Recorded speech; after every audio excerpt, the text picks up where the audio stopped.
Okay, so my name is Muniha. I'm a career development consultant here working at Griffith University, Central Careers Team, Careers Employment Service Team here at Griffith University. Part of my role, I do specialize in supporting international students at Griffith University and for all elements of career developments and how to find employment opportunities, things like that. So it's my absolute pleasure to be able to have this specialized role to provide more dedicated support to you, international students at Griffith University. I do also have this role working with my colleague Belinda Murphy. You might have met her before from one of our previous workshop sessions here on. So Belinda and I, we do have this specialized role helping international students at Griffith University. So again, big welcome to join us today's topic about how to find local workplace experience in Australia. Before we get on the way, I'd like to make acknowledgement of our country. So Griffith University, as an education institutions, we do acknowledge the traditional custodians of the land on which we are meeting today. And I pay my full respects to the elders, past, present, and emerging, and extend the respects to all our Aboriginal Torres Strait Islander people who might be watching my presentation today. Okay, I just want to quickly give you guys heads up about how this workshop is going to run, because you have given up your lunch time to learn something about how to find a work experience. So I really want to make sure that everybody make the most out of this 1 hour and a half online workshop with me. Number one, I really encourage everybody to start introducing yourself using the chat function. So if you can just type your name, what you're studying, perhaps you're coming, which country you're coming from as well. So that way we are having this chance to celebrate such a good culture diversity we do have here. You might see some students who might come from same nationality background as well. So this might be the good chance for you to say hello with each other too. If you can just start typing, I guess, your name and what you're studying at the moment, and then which country you're from. That'd be great. Okay, so I can see we have 3 beautiful students who already turned your camera on. That way we can sort of like replicate face-to-face interaction session by using this online platform. So for those of you who do have a camera on your laptop and you do have ability to be able to turn your camera on, I really strongly recommend you to do that. That way we can practice how to even make eye contact with each other, and then just as a way to practice how you present yourself with confidence in this virtual situation. Hello, Ramiko. Okay, and also make sure you're ready for polls survey. So we do have a little online poll surveys that I'm going to launch in a minute. So just to keep an eye on your poll survey. I'm just going to quickly mute one of the students here. Okay, so you're going to see the poll from the chat function. So just keep an eye on the poll survey as well. And of course, we will be able to send you today's PowerPoint slides that I'm using right now, and also the video recording. So just to keep an eye on your university email inbox. I had a beautiful student who's very happy to help her fellow students who couldn't join us today. So you're more than welcome to pass on this recording to another classmates or fellow students who might also get some benefit from this workshop topic as well. And this is your session, so don't be, shy or afraid of, asking any questions. So I'm not going to get offended if you're interrupting me throughout my presentation. So just to type any question on the chat, because I'm going to keep an eye on the chat function as well, just in case if there's any questions pops up. We are more than welcome to take your microphone on. Just unmute yourself and then just to say, hey, Muni, I do have a question, and then we can just go through your question as well. Okay, if that all makes sense, hopefully you can give us some thumbs up using the icon or just type yes into chat. That way I know that it all makes sense to you, clear how this session is going to run. Okay, I can see the students are typing, introducing yourself. It's beautiful. We have Linda from IT background. We also have Richa from education background. Funshu from environment. Okay, we have a really good mix of different disciplinary area. Supply chain, business, analytics, yes, hotel management, info system, global public health. What a beautiful, okay, beautiful, very good diversity here in terms of your study areas. Okay, let's just keep rolling. Okay, let's start with doing this quick poll survey first. What I'm going to do right now, I'm just going to read out what this poll survey is about so that you're ready for your answer. The first poll survey is, how important to you was the possibility of looking for work experience opportunity in Australia when you first made your decision to come to Australia and choose to study here? Okay, that's my first question. The second poll, tell us which one actually describes your current status. At the moment, I want to gain permanent residency and stay here permanently and work in Australia. Or I want to get opportunities in Australia after study, but I may actually return home. I know what I want. I'm going to finish my study, and then going to return my home country straight away. Tell us about what you're thinking right now at this point of time. Okay, so what I'm going to do now, I'm going to launch this poll. Going to the polls survey. Let me see whose microphone is on by accident. I found it. Okay, yeah, okay. Okie doke. I'm going to launch this poll. Bear with me. Opening up the poll and sending is on live now. So the first poll survey is on live. So you can just answer your questions. How important to you was the work experience opportunity in Australia when choosing to study in Australia? It was absolutely 100% important. One of the main motivation why I decided to come to Australia studying is because I wanted to get work experience.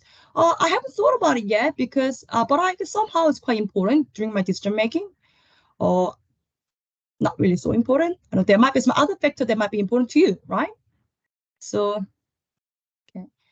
And the next questions. Tell us which one describes you now. You know, the three different ways that you could answer here. So once you're ready, you can just submit your questions and then the result will become alive and then everyone can see that.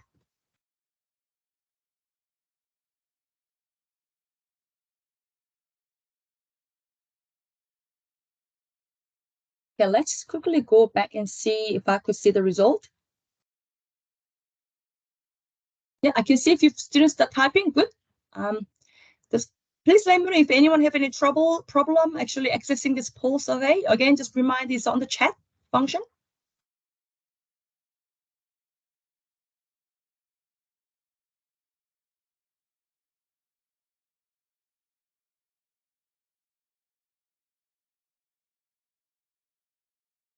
Okay, I think I might have accidentally closed the poll. But it's good to see we have 8 students who already done this poll so quickly. Good to know. Okay. We do have about 8 students say, wow, it was very important. Yeah. And 1 student saying some aren't important. And another student said not so important. And the next one, I can see about 6 students, the majority of them, they say, I'm thinking about staying here permanently. Yeah. And the 5 students thinking about, yeah, I do have some desire to gain some potential work experience, employment opportunity here. So you might want to stay here longer.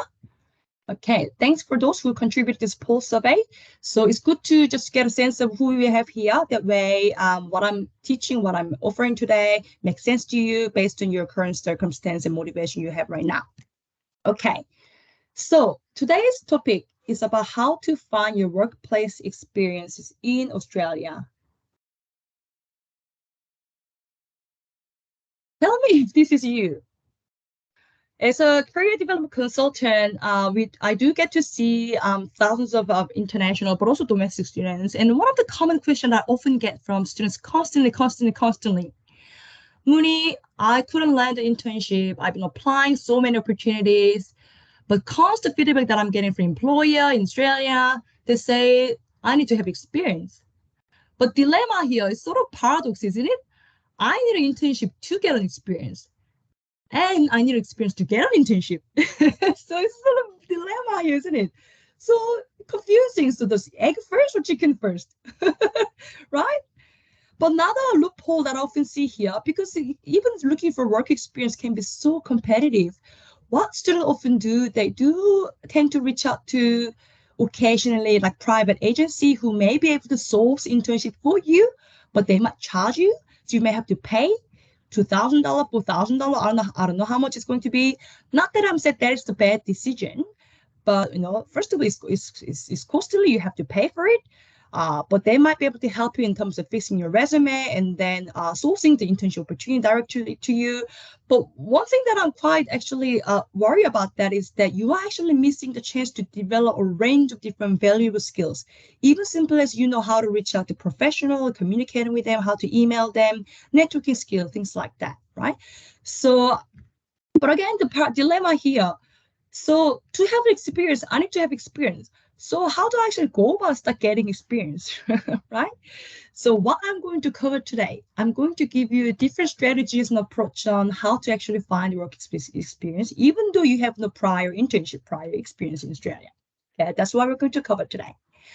Specifically, understanding different types of work experience opportunity you can look for in Australia. I know we had one student when I spoke to her earlier today at the beginning, she wanted to get some clarity around understanding different meaning of work experience opportunity. So today I can give you some clarity around that too. But also, this is a really good chance to start thinking about what are the key benefits that I could think of as a student if I do want to start looking for some workplace experience, something that I can do while I'm studying here. But also, what about benefit for employers? Not necessarily they have obligations or responsibility to be able to offer experience because they also volunteer their time to provide some opportunity for students. What are the benefits for them? It's about really win-win, partnership here. So this is something that we can cover today. And then where and how to go about finding those work experience opportunities. And then I'm going to also share some of the useful online tools and resources that you can utilize further as well. Let me go back to chat if there's any questions so far. No? Okay. So let's start with just basic understanding of what is actually workplace experience. What is workplace experience? This is sort of my preferred definition, not the only way to define that, but I just wanted to pick and choose the best way to help you to understand what the workplace experience is about. It's basically education or your learning activity. It can be done in both formal, informal way, combination. In the professional settings, that provide opportunity for you to use your knowledge you have gained so far, from your high school, your university, all knowledge from all your life experience. You want to apply that in the practical real-world environment. The reason why I put bracket here, workplace, nowadays you can gain workplace experience in online situation as well. So not necessarily we're talking about physical situation here. That's why I put here workplace in bracket. So as I said, it's really about win-win partnership between you as a student, as a learner, but also the potential employer who work in the company or organization who are willing to offer such an experience for you. Okay, I hope that makes sense to you. So why does workplace experience work for students and employer? Can anyone start typing your answer to the chat? For you as a student, what are the implied benefits you could think of by undertaking some practical workplace experience in Australia while you're studying? Pause here so the student starts contributing. What are the key benefits you could think of as a student as a result of undertaking workplace experience? What are the benefits you're thinking about? For those of you who say work experience opportunity is number one, very important in your decision making, why was it important for you?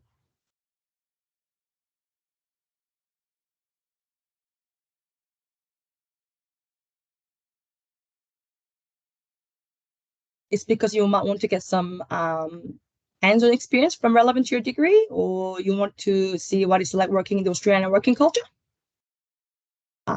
For those of you who haven't thought about this benefit, this is really important because you need to know what you can get out of this workplace experience. I can see Erica, hello, to practice what you have studied. Absolutely, yes. Depending on, I guess, what stage of your study right now, you might be in the first year student, or you just started university, or you might be the halfway through your university. Regardless, this is a really good way for you to practice what you have learned so far, from your study, but also your past life experience, and they apply that what it's like working in the professional situations. And I can see Randolph. Hello, Randolph. I'm glad that you joined us here to build, maintain your professional network. Absolutely. Sometimes it's really about who you know.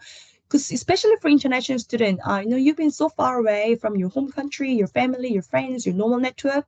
By doing some workplace experience, you can definitely again start building, creating your own professional connections here. Some of the other benefits you could think of here. Again, this is a really chance for you to show what you are capable of and who you are, After you finish your university, you are likely to enter a very competitive graduate job application process. You might be one of the candidates out of, 200, 300 applications you have to go through, and when you are in that competitive games, it's often hard for you to have the opportunity to even introduce who you are if you're not get shortlisted even your first application round, right? So by simply having this workplace experience, this is a good chance for you to showcase who you are in terms of your strengths, your value, how awesome you are, and what you're actually capable of based on all your past experience you have gained so far. But also workplace experience is a really good way to gain sort of taste of the job that you want to get into, because you're not losing anything, it's just you're having a practical experience. So, you do have some idea about what you might want to do, and then by actually working in that chosen field, you can actually get a taste of what it's like working in that job, the ideal job you're thinking of. By doing that, you can also get really good insight into some of the really important skills that Australian employers are looking for in your desired area field. I see myself working as a software engineer in Australia. Okay, obviously, one of your proven technical skill is the software engineer management. But I guess what are the other skills, important skills that Australian local employers are actually looking for when they're hiring graduates? By simply having this work experience, you can actually have that understanding already, so you can have a head start. And by having workplace experience, this is a really good way of ensuring the employment career you want. Again, you're having the experience, and then you can make decision. Okay, now do I have this experience? Is this actually the area that I want to go into? If the answer is no, you can say no, because now you have experience. Now you know what you want, what you don't like, right? So this is a really good way for you to ensuring what you really want moving forward. And by having the internship, if you are one of the really outstanding interns who did really well and building really good relationship and a good asset of the team, which may also lead to some potential employment outcomes, you never know. And before I came to this role, my previous role, my job was coordinating hundreds of different internships, work experience opportunity for university students. And I did have job at Griffith University, but also other universities as well. And I can tell you many of the really good real life example of international students, but also domestic students who actually have the internship, which may also lead to the potential graduate employment outcome. And myself also, I'm a proud Griffith University alumnus too, and that's how I got my first graduate job as well after I finished my last internship throughout my university. So I've been on the same shoes as well, so I should be able to also provide some of my first-hand experience as well with you. So for supervisor, how about supervisor? How about employers? Putting yourself in the shoes of employers, why they want to dedicate their time and energy to be able to support you voluntarily. It's sort of raw risk, perceived risk for employer. What that means from employer's point of view, they might want to offer internship as a way to recruit the best talent student to be able to offer graduate jobs. As an employer, what they want to do, they want to make sure they pick and choose the best candidate, best talent who will be able to support the further growth of their organization, right?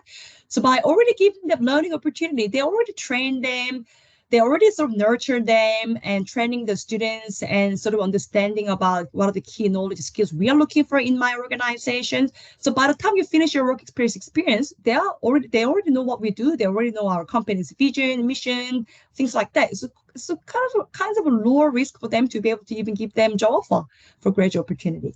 So in other words, is say try before you buy strategy. So they sort of try before they actually buy. So we often say the try before you buy strategy. Some employers, their heart in the right place. They've gone through the same journey before. They've been on your shoes. They know what it's like. Looking for a work experience is very competitive. So really, they're just simply willing to mentor students, and just support students. If you could find the right people who are really willing to provide that meaningful mentorship for you, but also your attitude, your really eagerness, willing to learn from the mentor too. Sometimes they want to also offer opportunity for students as part of their own professional development opportunity as well. To be able to provide meaningful work experience for you, they also need to know how to delegate tasks to you, then to train you, right? They have to also supervise you. So by doing that, it's really good chance for them as well to have their own professional development opportunity as well. But also, I don't know which generation mix we have here at the moment. Myself, I'm a generation millennial. So apparently millennial and next generations are very well-known generation for critical thinking and creativity. So, so be proud of what your strengths might be, So employers actually value students who are willing to bring the diversity thinking, different idea into organization as well. So hopefully this gives you a really good snapshot about some of the key benefits you want to think about and also some of the implied benefit for employers' perspective as well. And the other one that I might be miss here from students' comment, Linda, as a student, workplace experience can help us to demonstrate what we are learning and still receiving guidance absolutely during internship and be more confident when applying for real professional job. Nice way to put absolutely. It's really about boosting your confidence in your chosen field as well.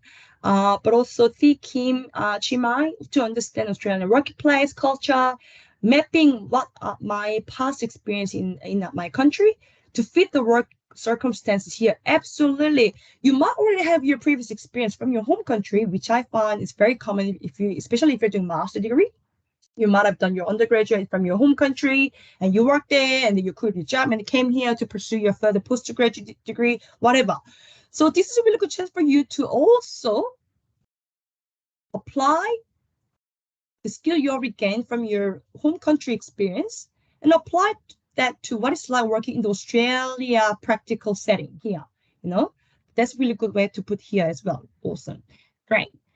Now I'm going to quickly talk about understanding different types of workplace experience. I know there's languages that are floating around here. Some people say internship and workplace experience, volunteering, casual job, There's so many different terminologies. So which one is the one for me? So I'm just going to quickly give you the overview just to understand different number of different ways you can get work experience while you are studying here as an international student. The first one is part-time and casual job. You might have joined. Can you just type into chat if you have joined our previous session, which was about how to find a job in Australia? I just wanted to see for those who join us today. I just wanted to see how many people who actually joined the session. I think it was last Friday. My colleague Belinda ran the session. Did anyone actually join the session before last Friday? If you can just type that into chat, yes or no? No? Anyway, so this is the session we actually run last Friday, specifically talking about how to find your part-time casual work. So if you have missed that opportunity, don't worry. We are always regularly running the similar session.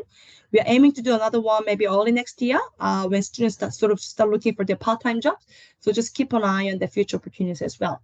So just a reminder, this is what we covered last Friday from the job search session. International student can work up to 48 hours per night. You might have known this one, hopefully, during your study period, and also unlimited hours during your study break. So just to make sure understanding about your allowable working hours for part-time casual jobs. Some of the benefits you might want to think of for part-time job, casual job. Obviously, this is a good chance for you to access potential referees. You might have already noticed that when you're looking for opportunity in Australia, people often ask you to put your referees, one or two people who might be able to really provide a good endorsement about who you are, what types of attribute you have. People often, it's very common for you to put that referee on your resume. So I know by having the part-time job experience, you already have one local connection. So who is your supervisor, manager, you work in the part-time job, and you can ask the person if he or she happy to be your potential referee on your resume, things like that. And definitely by having the casual job experience, you start building your Australian employment history and that you have something to put on your resume. A really good way to create your knowledge, understanding what's Australian workplace culture, workplace practice, what is normal for people to interact with the customers, what is the do and don'ts in Australian workplace setting, right? And then developing your interpersonal skills, it's so important, interpersonal skills. And some of the transferable skills customer service skills, if you're working a part-time job. And then conflict resolution, you're working with your manager and you have some conflict, supervisor, how are you going to manage that, right? And money handling and computer telephone skills. Looking back, one of my first part-time job was actually working the sushi shop when I was making a sushi as a sushi maker. Looking back, one of the actually skills that I gained from the part-time job experience, you might be surprised. Small talk. To be able to have a small talk in English with the customers, your manager, is one of the really good skills that I learned. And that skill still, I'm using that skill in my everyday professional work life as well. When I have the meeting with our senior managers, you sort of know how to start opening up the conversation by making the small talk. And I learned the skill from my first part-time job here in Australia when I was working in the sushi shop. So here's a little example for you. And of course, opportunity to meet, interact with a diverse range of people, and they become a part of your social professional network. Now here, you're creating your own Australian local social and professional network. What about volunteering? Volunteering is really a great way for you to start building up your confidence and develop a range of different skills. So what is more important here? Employer here in Australia, they are really looking for students who have demonstrated experience engaging in their local community here. And one of the best way for you to prove that is actually by actively undertaking volunteering experience in Australia.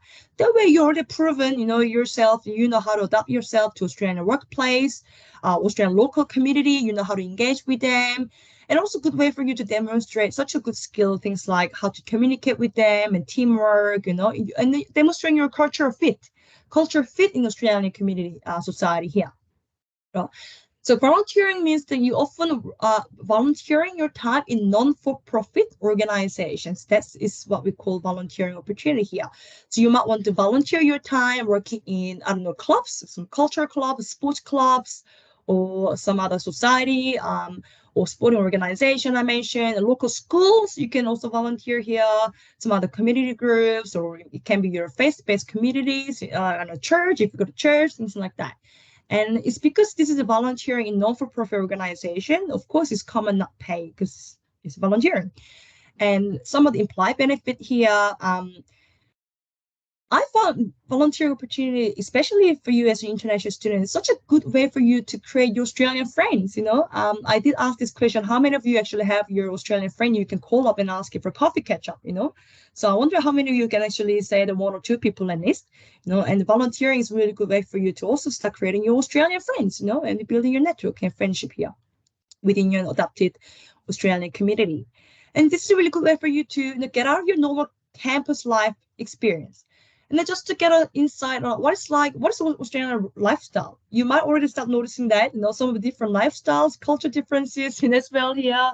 So by doing the volunteering, really good way for you to also prove that you understand how to fit yourself in Australian culture, in Australian lifestyles here as well.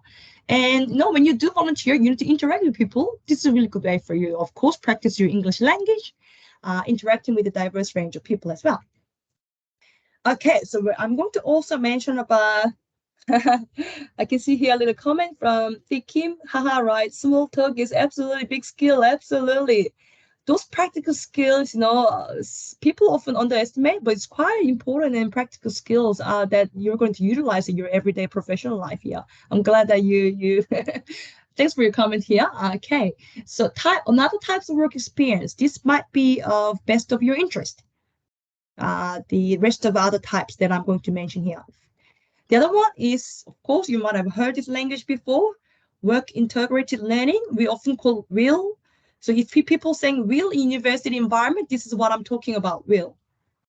So what is WIL? This is very normal and common educational training program in Australia education system. So in Australia university system, this is very normal way of providing training opportunity within your academic program. So what that means to you is, so the opportunities are embedded in your normal academic course you do. So if you're studying IT, and there might be specific work and learning element, of course you can do within your degree program, things like that. So the different form of it could be internship, it could be real world projects, might be, it could be simulated workplace experience, depending on, I guess, what types of courses available within your academic program. So what are the key benefits you need to start thinking about? Of course, you're accessing your theoretical knowledge you gained so far to the practical setting by doing the practical task. And you're going to develop a range of different important skills and communicate with people in diverse roles, but also enhancing your digital literacy skills. Even being part of that workplace environment as an intern, doing this working together learning, small literacy skill is even as simple as how to write an email to your manager, you know. One of the internship tasks might be, hey, can you please summarize our meeting note today? You know, how can you actually summarize today's meeting note in writing, you know?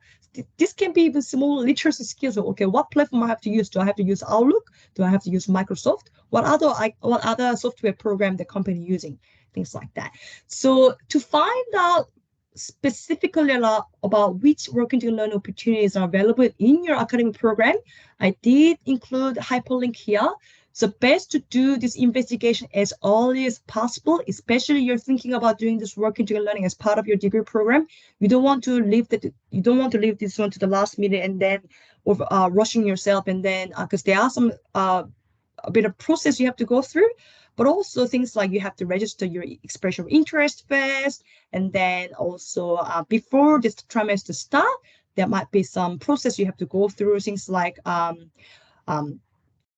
submitting your resume, cover letter. You might also have to go through some competitive selection process, you know, because at the end of the day, internship supervisor will make the final decision of who they want to go for, because they might only have ability to accommodate one student. So what if 3 students apply for the same position? So there are some time frame you need to take into consideration, but also preparation as well. So if you're thinking about considering doing this working integral learning opportunity within your degree program, first of all, do some research to understand what programs are actually on offer, okay, from your academic program. And then you will be able to do some further investigation on the understanding about, okay, what core subjects available, you know, what is the requirement, and then who you also need to reach out to from your specific academic program. Okay, the other one is also very common in Australia, is paid internship. So this is even more common for very big companies. Like when I say big company, one of the top 100 big companies that you all know, Deloitte, you know, like KPMG, all these like big companies, you know, it's very common for them to have this one as part of their talent development program. So it's quite structured program, because it's a big company, they will have human resource team, you know, the specialized staff member who are actually running such a structured program for students as well. But one thing that you might want to also consider is, because we're talking about some of the well-known large companies, this can be also quite very competitive. Similar to when you apply for really well-known graduate programs as well. So bear in mind that there are some high competition going on here when you're looking for pay, because it's pay, and also it's very common for large company, and that they might only open the door for 2 people each summer break. You never know how many people they're gonna offer this opportunity, things like that. But also, it's because this is very competitive. What companies normally do, they normally tend to target students in their second toward the end of their study years, because that may eventually lead to opening up some graduate roles, some entry-level roles they might be able to offer as well. Do you remember one of the things that I mentioned here? Employers, some lower risk of hiring people. So because of that, the paid internship might be normally open for students in their second or last year of studies, which is more normal here. It's usually fixed period. Of course, they're not going to ask you to do internship forever. So normally if it's during the summer period, and they're going to say that this internship requires at least 12 weeks of commitment over summer period, things like that. So you will be able to see the specific information from their advertised positions as well. The last one, which I really want to highlight to you to start thinking about how you can take this approach. What if working to learning is not really right for me? What if, no, I didn't get the shortlisted from this paid internship? You know, I've done volunteering experience already. Now I've done heaps of volunteering. Now it's time for me to start looking for my degree relevant. Everything's so competitive. So how can I go about looking for other types of work experience? Why not you just start looking for your own work experience that is also voluntary unpaid work experience, just to start gaining some practical experience that are relevant to your studies, what it means to you, there's nothing's going to stop you to put yourself out there, approaching employers directly, which is not nowadays very common. And in Australian culture, you're reaching out to employers as an anonymous and looking for advice, opportunity. It's very common things to do. So it's very common things. So it's not a strange thing to do. You're reaching out to people even though you never met them before. Of course, you need to know how to approach them, which I'm going to also cover from my today's presentation. But again, reaching out to people as an anonymous is very normal things to do. It's nothing strange here. So finding your own employers here who are willing to offer learning opportunity for you. Why not? You just take the proactive approach. Some of the benefits by doing that, by taking the proactive approach, you're going to explore different types of career options that are available in your chosen area. And you can make informed decisions. And you can start getting some of your degree of relevant experience. You can expand your professional network. But also by bringing your own opportunity, you kind of already demonstrate some of the important assets the employer is looking for, which is proactive attitude. You already show how proactive you are, how serious you are in your choosing professions by taking this proactive approach, which is what employers are actually looking for and prefer. Let me see if there's any questions so far. Are there any questions so far? So let me just pause for now. So you're more than welcome to unmute yourself to say, hey, Mooney, I got questions. Or I might just pause here for a few more seconds if student might want to start typing your questions to the chat. Anything you need a more further clarifications or questions?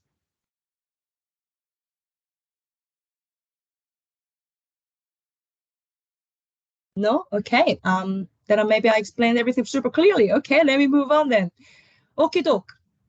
So when you are looking for workplace experience, what are the key things you really need to consider, okay? Unpaid work experience or internships are okay, it's normal. But you got to think about it's normal if it's on this as part of your university academic program, like a working together learning I mentioned, or if there's no employment relationship, then unpaid workplace experience is okay. It's acceptable according to Australian law. So it's quite important for you to know what is normal and not normal when it comes to having unpaid workplace experience.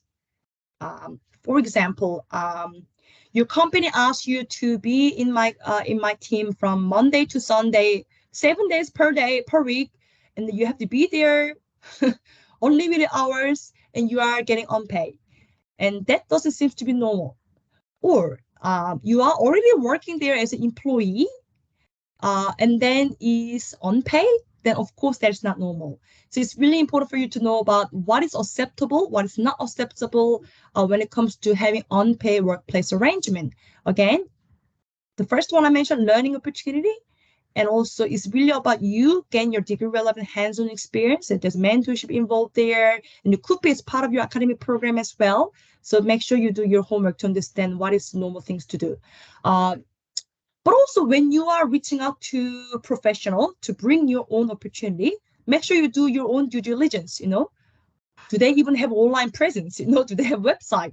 Simple as, when you, okay, and by looking at the website, where are they actually physically located? If I do want to undertake workplace experience, is this actually realistic for me to actually travel there? It's like 2 hours away every day. You have to do 4 hours of commitment, So really understanding even simple as where they're actually located in. And business history, by looking at their website, you get to understand about what are their core business here. I'm an engineer student, looking at their website, like what are the actual engineer-related projects going on over there, doing your own research here. And make sure you find your suitable inter-industry mentor who's really willing to, apologies for the mistypo here, to use their own reasonable time to be able to provide meaningful, appropriate learning experience. Again, offering workplace experience can take time, and the employer's busy, they do have their own job to do every day. So they have to take their time aside to be able to actually provide the opportunity for you.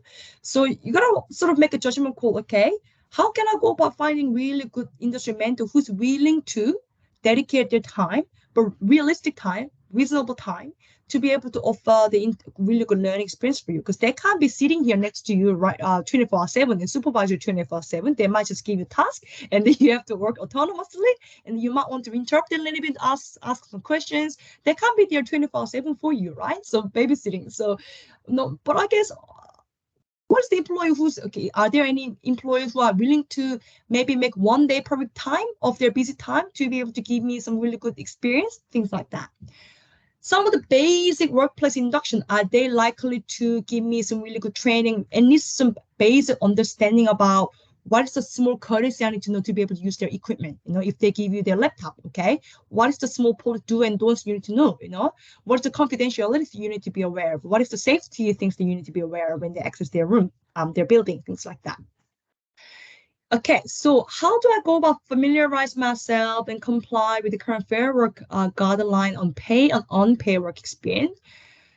Good news about gaining unpaid work experience in Australia, there's really well-written webpage that really provide good case studies to help international students understand what is the unpaid and paid work experience look like.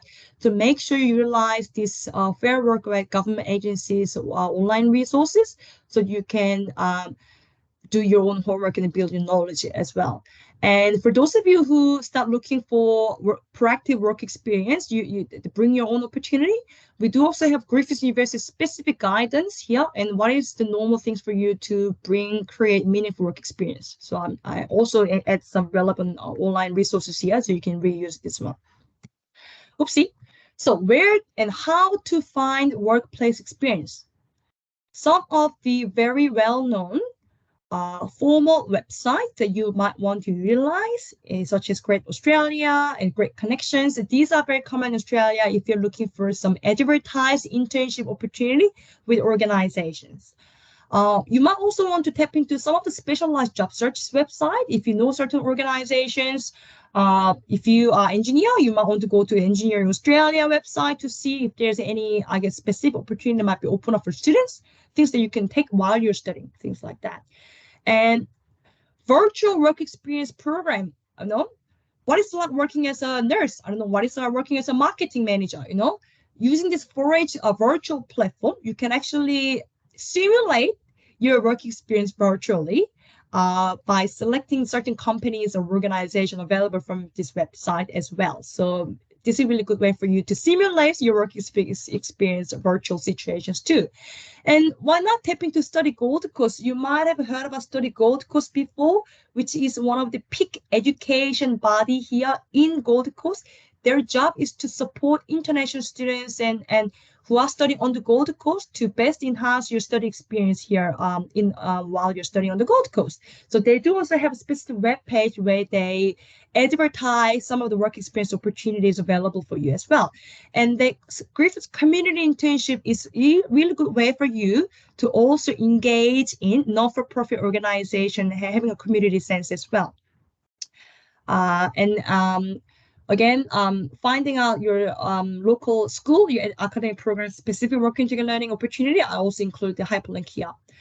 For those of you who might want to go back to your home country during university break time, I have seen many students who tend to do that. You know, you might want to go back to your home country, catching up with your family, friends, or whatever.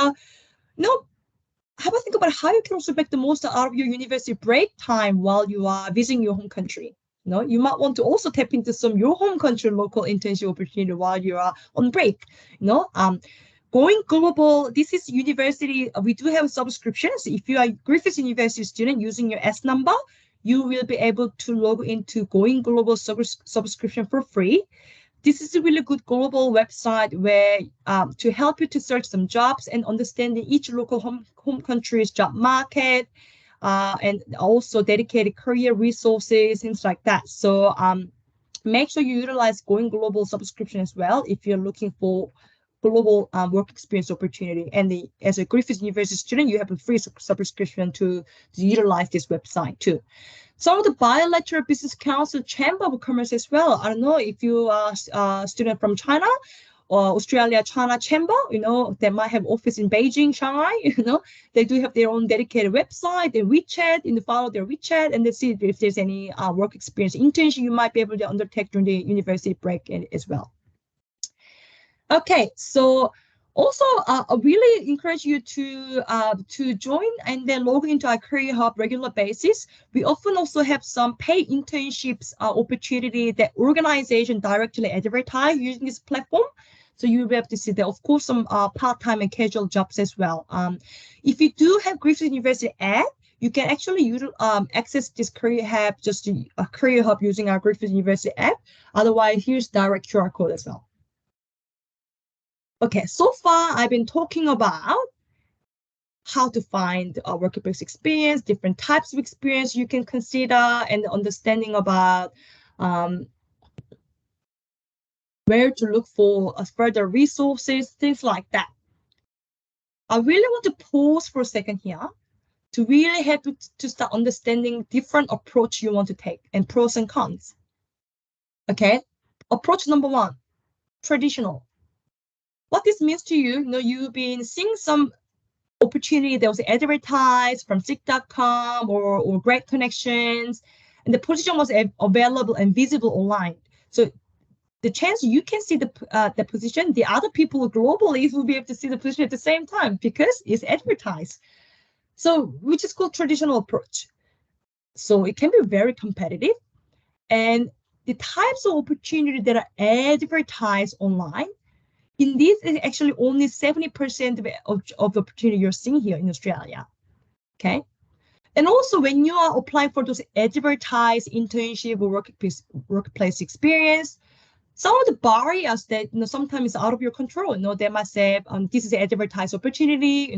You often see that unfortunately still citizen or permanent residents only, which is not really ideal. Although there are many organizations nowadays who are very willing to hire and offer opportunity for international students, still there are some limitations which you all know, and they are out of your control. And you also have to compete with other students, domestic students, but also all other applicants who also put their best application together, and then you might not get shortlisted for application. You might not get shortlisted for interview. So there are many limitations you need to face here. So by doing these traditional approaches, you can see here, there's only one successful international student that scored the opportunity that you won lucky unicorn. It's very bizarre that you apply just one opportunity in your life for the first time, and then that opportunity leads to the job straight away, which is very bizarre. And that might be still the case, lucky student. But one thing I wanted to just urge you that applying for 50, 70 different opportunity, which is very normal things to do. So, but this is just one very lucky unicorn here. What about the rest of the other students here? They have to constantly face in waiting game, and then eventually one of your application goes to the black hole, and you have to start again, right? Just a constant black hole rejection and silence, isn't it? Then how can you get out of this black hole game? What can you do? Straight to shortlist here. Why not you just create your own meaningful network, and then you can access the rest of the 80% of hidden job markets here. How to do about it? You might want to target certain people you want to reach out to directly. And then maybe you might want to ask some targeted coffee catch up. Okay, who I want to reach out to? I want to reach out to one lecturer who's been teaching me about environmental science, which is my degree. And then now I want to reach out to one of the guest speakers who got invited from my workshop on the classroom. I want to reach out to one person on LinkedIn. I also want to, from my volunteer, the referee, one of the sports players that I used to play together, her mom actually working in the environmental science department. Whatever, I'm going to reach out to her. By doing that, what's the bonus point here? You're already building your confidence to reach out to Australian people here, right? And they get some advice, you can improve your skills. So by doing this proactive action, you start already creating your professional network here, and you are accessing 80% of your opportunity in this hidden market. So which one do you want to be? Do you want to be in this black hole, or do you want to be in the 80% of the job market? Okay, so I got this concept. So what is the pros and cons for advertised traditional opportunities and sales tools? If you want to bring your own opportunity, again, it sounds very daunting. I know it takes effort, time, but it can definitely create your own tailored opportunity. Why not? Because you bring your opportunity. You have negotiation power to discuss what you want and what kinds of projects or tasks you want to create. If it's advertised opportunity, obviously participation rely on being the successful applicant. You may get successful in your first shortlisted, or you may not get shortlisted, like that. So number one tips, how can I increase my chance to access 80% of hidden opportunity here to bring my own internship or workplace experience? Networking. You might have heard this quote. It's really about who you know, not so much about what you know. So it's really about who you know in your desired area of professions, who are people who are already working in your chosen field. So when you're networking people, rule number one is really not about asking the job straight away. Hey, I'm looking for work experience. Can you give me a job? Can you give me work experience? Never ask that work experience because that person might not be the best person who can tell you yes or no. Or simply they don't know who you are, they don't know what you study, they don't know what value you can bring to my team. So that approach is not going to work. So the approach you might want to take here, I just want to learn about, I'm a structural engineer students, and I'm really interested in learning a little bit more about some of the design structure work that you're doing at the moment. So really about you reaching out, asking for information because you care about your future career. And by doing that, thank you so much for your catch up today. And you can ask for referrals. Do you also know any other person who are working in this field? You reach out to one person, second person to maximize your chance to perhaps to start discussing about potential workplace experience opportunity. Where are the networking opportunities here? Some of the university job fair. For those of you who join one of our job fair, we do have massive job fair twice a year, one in Nathan campus, one on the Gold Coast. And this is a really good way for you to ask some specific questions to employers. Hi, my name is Lydia. I just wanted to pop and say hello to you. I know your company is an engineering company. Can you tell me what sort of work experience opportunity your company is offering for students studying at the moment? By having this conversation, you already start building your networking opportunity, which may turn into potential workplace experience opportunity. And then make sure you join one of our career event workshops happening here by accessing our career hub. And Griffith Industry Mentoring Program is a really good way. I've seen so many beautiful international students who had a really good chance to interact with professional industry who agreed to become their mentor, and they're building really good relationships.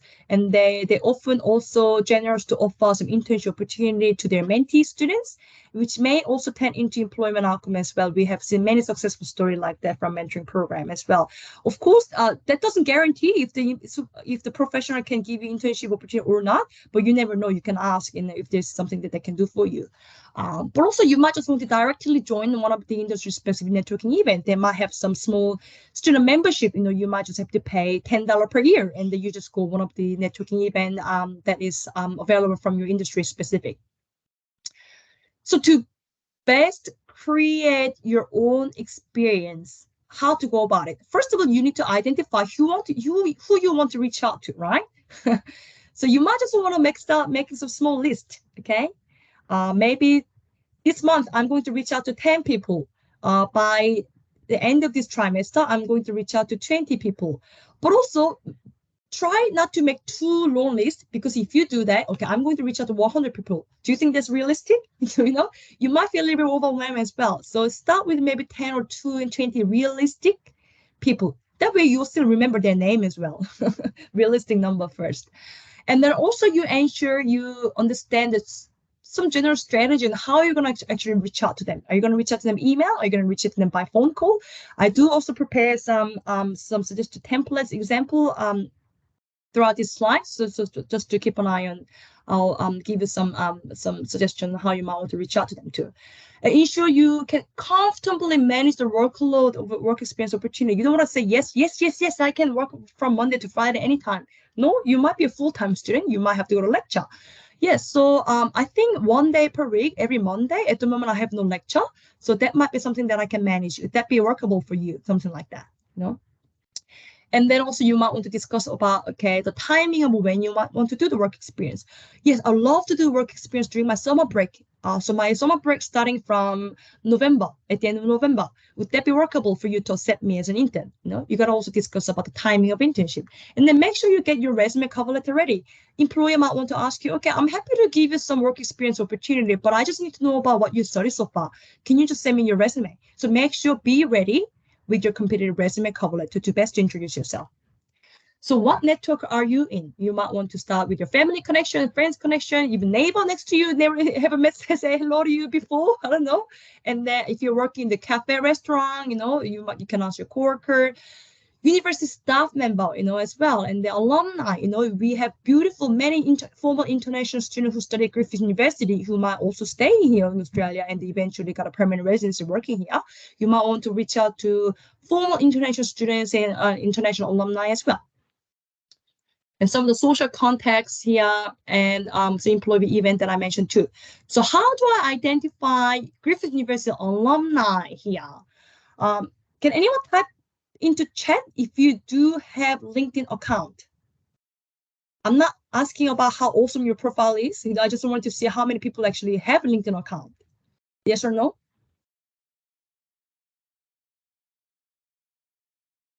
Yes, Erica have LinkedIn. Lindia have LinkedIn. You do have LinkedIn. Hanson, hello Hanson, you have LinkedIn. Who should have LinkedIn? Randolph have LinkedIn. Norman have LinkedIn. Yes. Good to see a few people have LinkedIn account. Yes, brilliant. For those of you who don't know what LinkedIn is by far one of the largest professional networking platform that exists in the world. So the chances are the people that you really admire or the people who are already working in your chosen profession are very likely to have their LinkedIn account, their profile already. Especially if they are Griffith University alumni, if they follow Griffith University alumni LinkedIn page, you will be able to see those people and search who the alumni are. I can see Della have one but have not used in the nearly 4 years. Maybe this might be a good chance for you to just refresh a little bit. And we do also have online resources on how to best to develop your LinkedIn profile as well. So I'm going to introduce the resources as well at the end of this presentation slide. So here's a little quick snapshot. So first of all, if you do have a LinkedIn account, if you don't have a LinkedIn account, your step number one, make sure you create a LinkedIn account. It's free. You just need to use your create your email address and password. And then follow Griffith University page. When you follow Griffith University page, you will see that there's an alumni function. And that by simply using some different keyword, you will be able to search different alumni. You may know. Okay. And by simply looking at their name, their headline, you'll see, you can sort of have an idea about what sort of types of field they're already working. My LinkedIn account, I'm 10 years old, which is totally fine. We all start from somewhere, we all start from somewhere. Absolutely. It's totally fine. And even me as a professional, I still using this alumni search function very effectively. For example, in November, I have to go to China for work in this year. And then during my trip, I'm looking to meet as many alumni as possible. Unfortunately, I don't know any alumni who actually live in China at the moment. So what I do, I use this LinkedIn and then I want to search Chinese alumni who done international relation degree. And then I use the international relation. And then you can just search this location by China and Beijing. That way I can also search alumni. So you can use this function if you really want to start directly approaching people, and then which may also lead to opening some possible opportunity. Simply just ask your alumni, hey alumni, I really look up to what you're doing right now. Similar to what you did, I'm currently studying logistic change. I'm really keen to see if I could just have a quick virtual catch up with you. I just love to learn a little bit more about what you're doing right now and how you get to where you are. Things like that. So speaking of approach, this is the part that many students are struggling. By the way, this is not easy, not only for international students, but also domestic students as well, because approaching professional and asking for opportunity is quite daunting process. So, but you just need to know how to approach. If you really want to approach professional directly. Yes, thank him. That's a good question. Let me come back to you after this part, and then let's address that. Okay. So here is example number one. Hey, this can be phone or face-to-face, email situation, whatever. I need to have work experience relevant to my study. Please kindly reply. Cheers. What do you think about this approach? Do you think this is right approach? This sounds okay? If you are employer, if you think no, why no? What's the issue here? Can anyone type that into chat, please?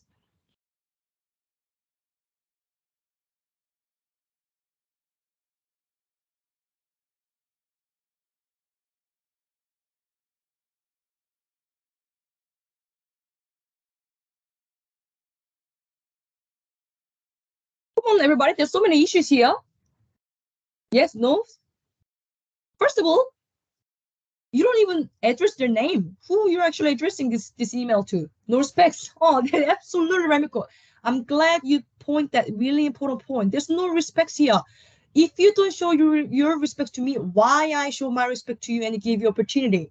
It's a reciprocal relationship. You know, people, human being. We are. It's about what you can do to me and what I can do to you. And Linda, there's no background info, like absolute name, what kind of experience she has, absolutely. And Jamila, because you didn't show what you can do, absolutely. I don't know what skills you have. What basically, I don't know what job you're looking for. There's not a missing information here. What about this? Dear, blah blah blah, and it's your address, and you know who you're addressing this email to. My name's now you introduce yourself. Obviously, you're introducing yourself. And then I'm a student in my final year of Bachelor of Business, Human Resource at Griffith University. You're introducing yourself really well, really clear background context in terms of who you are. You don't need to write a long essay about who you are. Just simple as your student, what you're doing, which university, right? Just the simple context of who you are. And then these are some of the, not that you have to stick to this approach, but I just want to present some of the different approach you might want to take. Option number one. I found your contact detail from XYZ. From there, I actually searched your profile through LinkedIn. I hope you don't mind. Another approach. Number two, I was referred to you by Mr. blah, blah, blah, from whom I understand you know as a result of your involvement with this conference, whatever. Or option number three, I'm currently working at Denmark because this might be your part-time job. And I found your contact detail through one of the LinkedIn staff member that I know. No? Do you remember last time who I need to network, you know? Don't underestimate your friendship, your friends network here as well. So here are some different options that you might want to consider here presented to you. And then from there, I'm seeking information about the work of blah, blah, blah, with a view to expanding my knowledge for the range of different options in the field.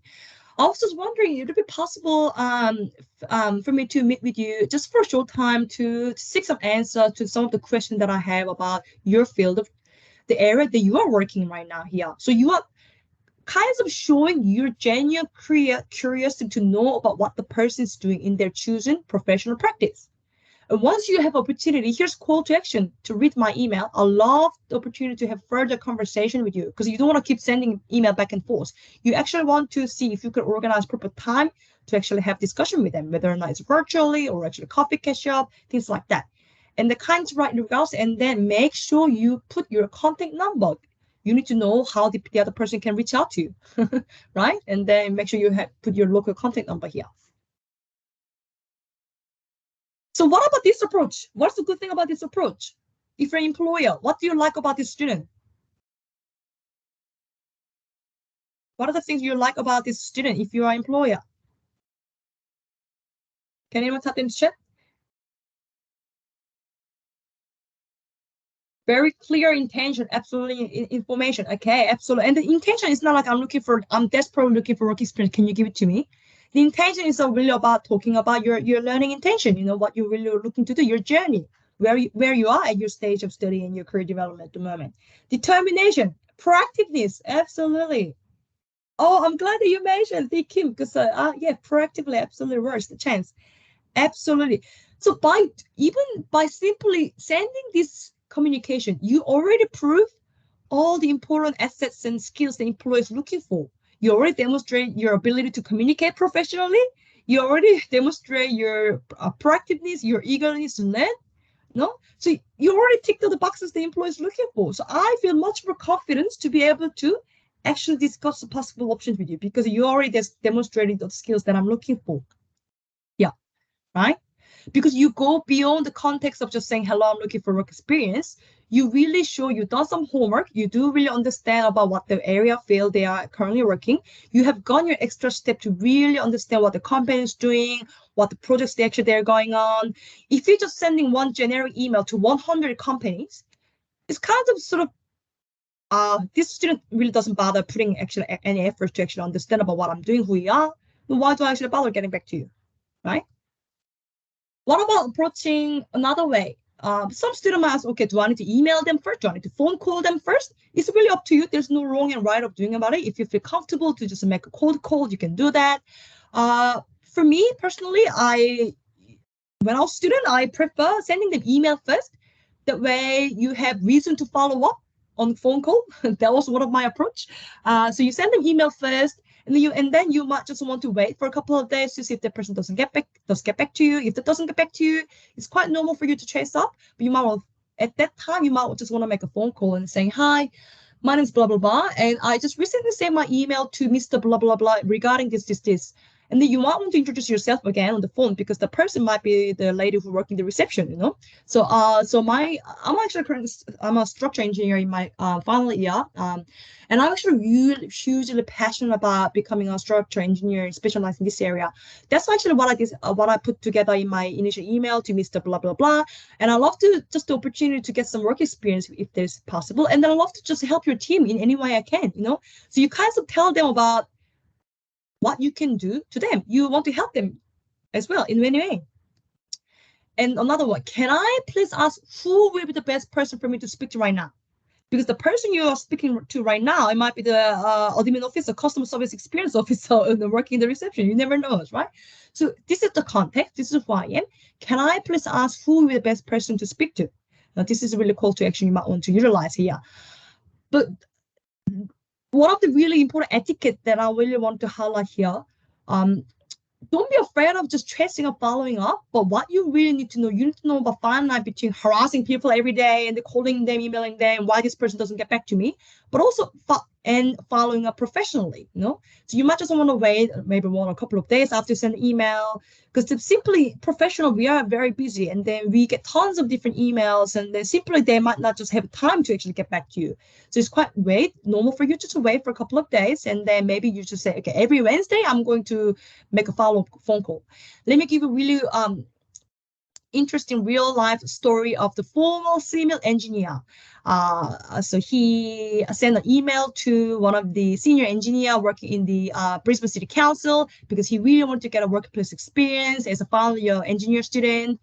And then he made a phone call, and the manager said, yes, of course. Yes, Jessica, I was meaning to get back to you. I was so busy. I'll get back to you next week.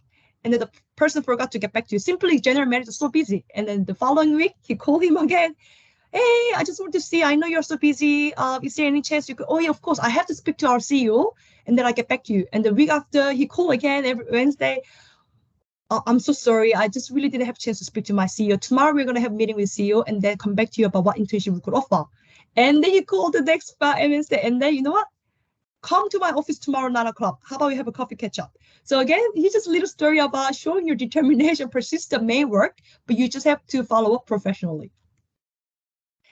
Okay, so I'm just going to quickly touch on about when you are actually approaching organization, you still sort of need to market yourself because they need to know what you can bring to my organization, even as an intern as well, you know, because people are so busy. So I don't want to make myself thinking like I don't want to have the time to teach you everything, you know. I don't want to see it as a hassle, you know what I mean?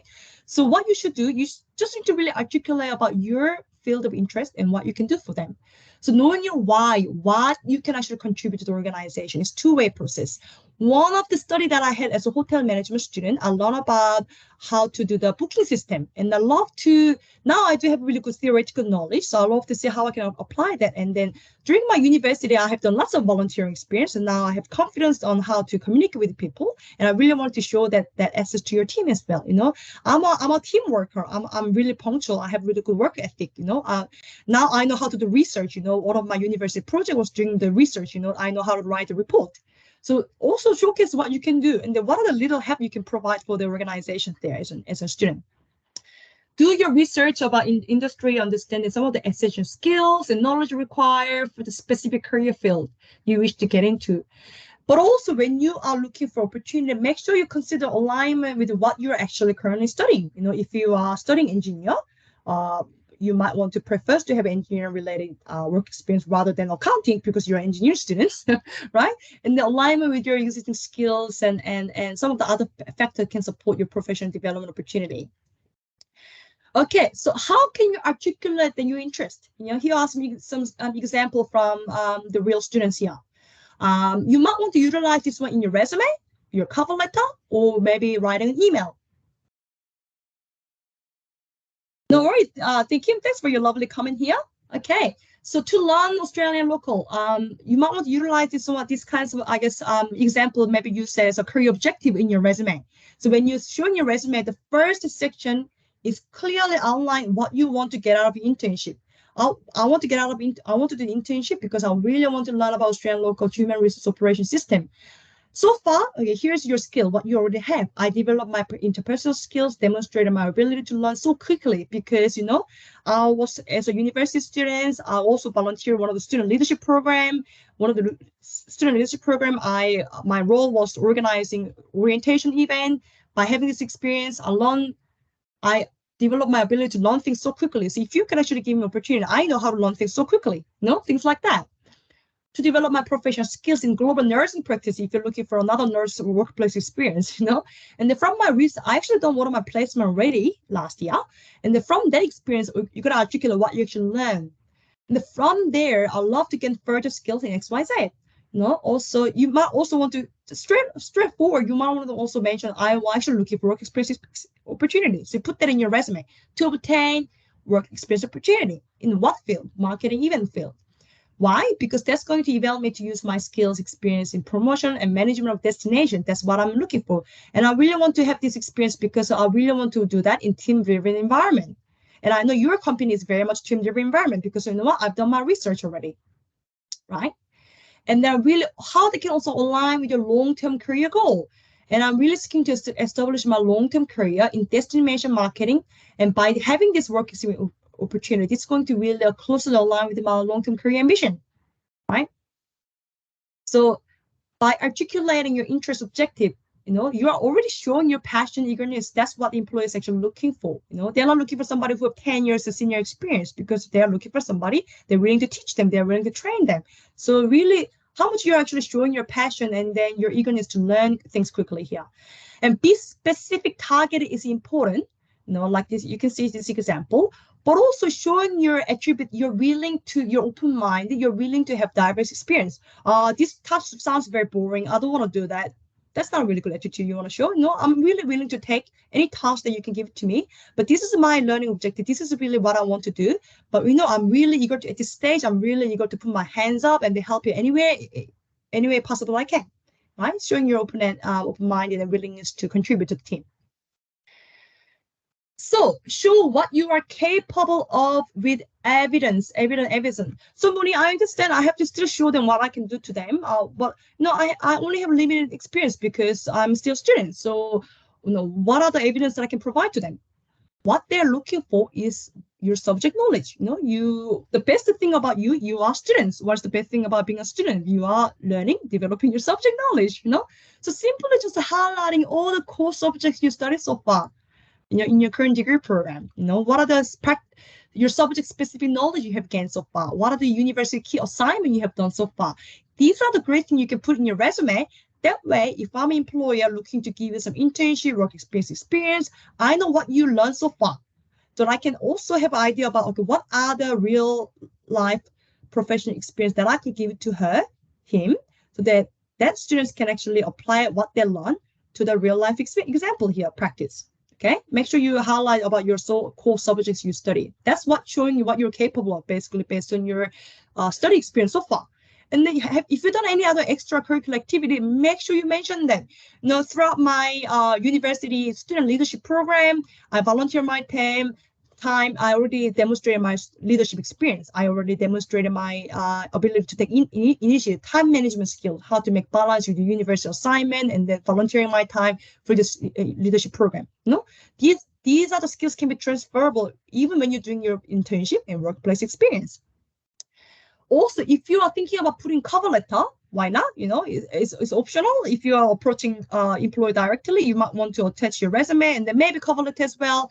If that's what you're looking for, you might want to highlight what is the reason for your interest in the particular organizations, because I don't know, you heard about how awesome this company from your former students, specifically about the project they're working on, and also what are the specific area of your study knowledge and your career objective. And then make sure you mention about what's the your availability. I'm available from Monday to Friday, or I'm available to commence from Monday, blah, blah, blah. Okay. And then if you want to know a little bit more about how to showcase what you're capable of with specific evidence in resume and cover letter, we are having the specific workshop for international students again. 24th on Nathan campus and 27th in October is face-to-face. We're going to ask students to bring their laptop because we are actually going to start practicing writing your resume stuff during the face-to-face workshop. So if you haven't registered for this one, we do still have a limited small spot still available. So you might just want to register yourself. The other one I want to mention here is an international student. Never, never, never underestimate the value that you can bring to the organization. This is the data. It's an Australia national data targeting 541 international students who are in their third and final year, who actually done internship from various different organizations in Australia. This is one of the national data that I pulled this on for you. So ask questions to local employer who actually provide internship opportunity for those 500 international students. And some of them, they got hired after the internship. So they ask the employer, so what was the main reason you actually decide to hire student intern after they finish internship? These are the main reasons why the employer decide to hire international student after they finish internship. Technical, practical skills, of course, and your work ethic, how punctual are you? How can you actually demonstrate your professional behavior still working as an intern here? If you're calling sick, are you able to actually call your supervisor? Tell, I'm so sorry, I'm really unwell, sick today, so I won't be able to make it today. However, I'd love to make my time maybe next Monday. This is another way of showing your work ethic and your professional behavior. Willingness to learn, enthusiasm, contribute to my team's work. Your subject knowledge, your communication skills, when you are unsure about the task that was given to you, rather than you pretending you know everything, you ask for clarification. That's a good way of showing your verbal communication skills. When you have problem, how are you going to solve the problem? Critical thinking. Multilingual, do you speak more than one language? How is there any way that you can utilize your multilingual skill for your internship opportunities as well? So these are the great assets why employer decide to hire interns after they finish internship. So in the near future, if you end up having opportunity to take any of those work experience opportunity, make sure you start thinking about, okay, what are the really key assets that I really want to demonstrate to this organization? What kinds of legacy, what do I want to be known for? By the time you finish your internship, say goodbye to them. Okay. Quick recap about how to approach the organization. Again, this is what we discovered so far. We covered so far. Knowing your why, what you can contribute to the organization. We highlight this one. I showed them some good examples and resume example and how to approach them, email and phone call situation, prepare a resume. Again, it takes time and effort, patience. You approach 10 people, they might not all get back to you all. This is how it works. So how can I actually best boost your chance conversion rate? You just be patient and take time. But also be respectful to the organization content, even though they don't get back to you. Simply, they're busy, so it's not like their intention of not getting back to you. So it's important not to get offended, take it personally, and don't get disheartened about that. But also, if you know anyone who does some internship from that organization, best to reach out to them. Hey, I'm actually at the stage of looking for internship opportunity. I remember you are one of our former international student or domestic student who studied here at university a long time ago. Can you tell me about what your experience was like when you did the internship there? Why not you reach out to them asking about what their experience was like? And then if you're unsure, general, understanding your career objective, your career options, I really have no idea what I want to do in the future, just general career planning session, make sure you come and see us. We do offer one-on-one career appointment as well. At the end of this slide, I'll show you how you can make an appointment with one of our career counselors, career consultants as well. Okay. The internship workplace learning is the only way for you to improve your hands-on skills? I don't think so. There are many other alternative options you can consider as well to get yourself job ready. So this is our one-stop shop, website to explore a range of different activities, extracurricular activities, program and services that are available at university here, both within campus, outside of campus. So I have included the URL here, so you can just start searching about a range of different opportunity you might want to tap into to start getting some practical experience and building necessary skills while you're studying here as a Griffith University students in Australia. So let's say you're looking for internship. Now you understand how to approach organization. The organization got back to me asking my resume. Okay, now you need to have your resume. You know, how can you make sure you have best chance of your selling yourself by having this competitive resume? Make sure you utilize our resume booklets and resume help resources. We have resources around how to tailor a resume, how to write winning resume, different examples, templates as well. So make sure you access your QR code. Um, if you do have some specific job interview lined up, and this is a really good way for you to practice. But even when you have a chance to coffee catch up with the employer, potentially discussing about internship opportunity, it's kind of you're interviewing them, they're interviewing you in informal situation, isn't it?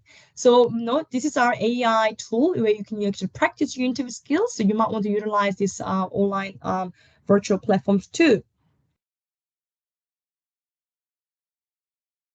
Okay, so let me get back to you. I know we have two students asking a question. Let me come back to that. I can see we still have the question from Theme Kim about the internship, and I can see that you have another question.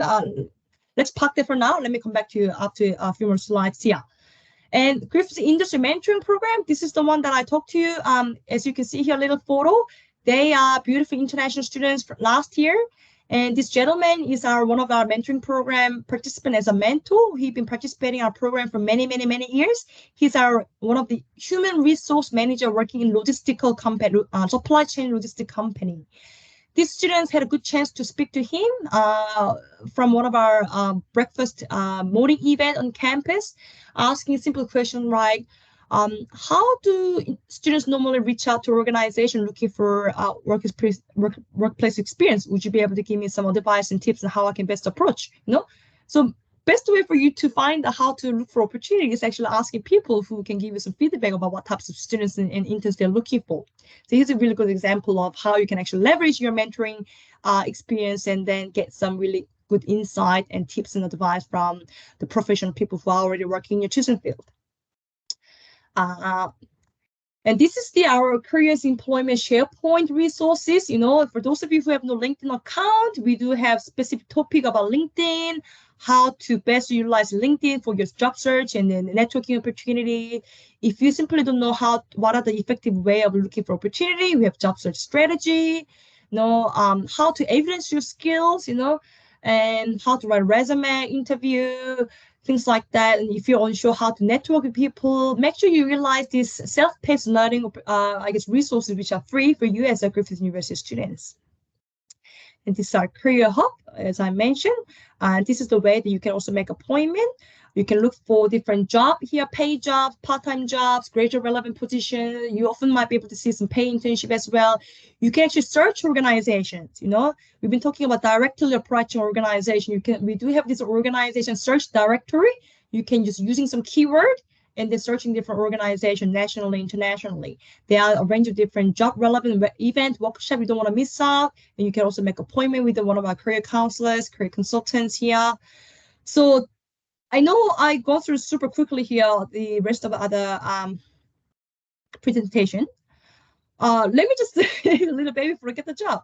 Let's admit it. Let's accept that getting an internship work experience isn't easy. It's not an easy job. It's quite similar to when you apply for a normal even job as well. So it's still there are some competitiveness involved. So if you haven't gone through the process before, or you really don't know many about the people that you never people working in the organization, it can be quite daunting and a difficult process. And getting an internship is not a really easy job. But what you might want to do is that just apply and go for it, because that's all we can do, and don't give up. I've been on your shoes before. I know I used to apply 70 different opportunity, and then thinking about why no one got back to me, because there's all advertised positions are competitive. So I've gone through your similar journey as well. I've been on your shoes, but one thing that I'm willing to urge you is that your first application and then automatically get into the opportunity. You may have that experience if you're lucky enough, but I want to say that it's quite bizarre. So it's quite normal for you to at least go through multiple different opportunity, and then one of them may end up landing in a really good internship workplace experience. Okay, so again, don't be too hard on yourself. Again, now I'm so stressed. Now I need to reach out to 100 different companies by next week. Don't be too hard on yourself, and don't be also disencouraging.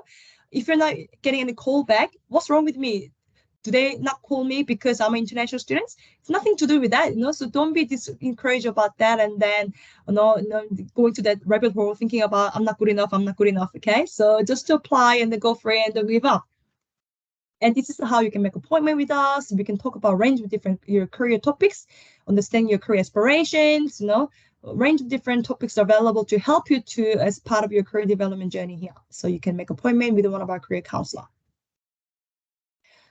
Okay, so that's pretty much the end of formality here. We are finishing just on time. So before I let you go, I want you to leave that with this reflection question here. So based on what you learned so far today, what are the things you're going to do now? Start actually looking for work experience. What are the key approach you're going to take? Are you going to start setting up your LinkedIn account?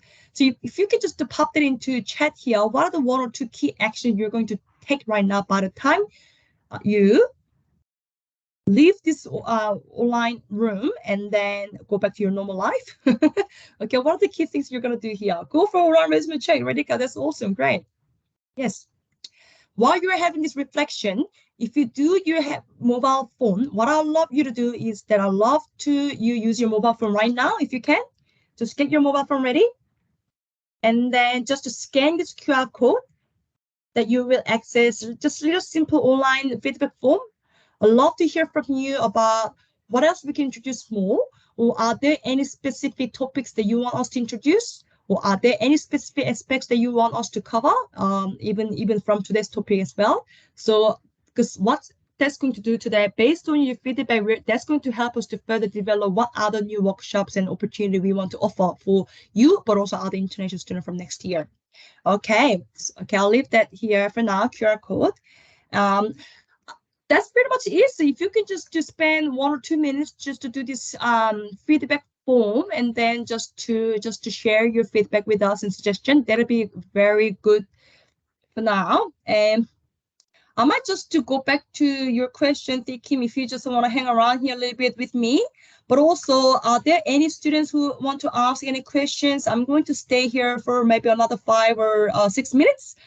Other than that, you are more than welcome to go offline now. So thank you again for everybody joining us today. I hope you got some tangible, practical outcome today about how to approach organization and start looking for workplace experience opportunity. And I hope you have a fantastic start to the week and then enjoy your afternoon. Bye for now.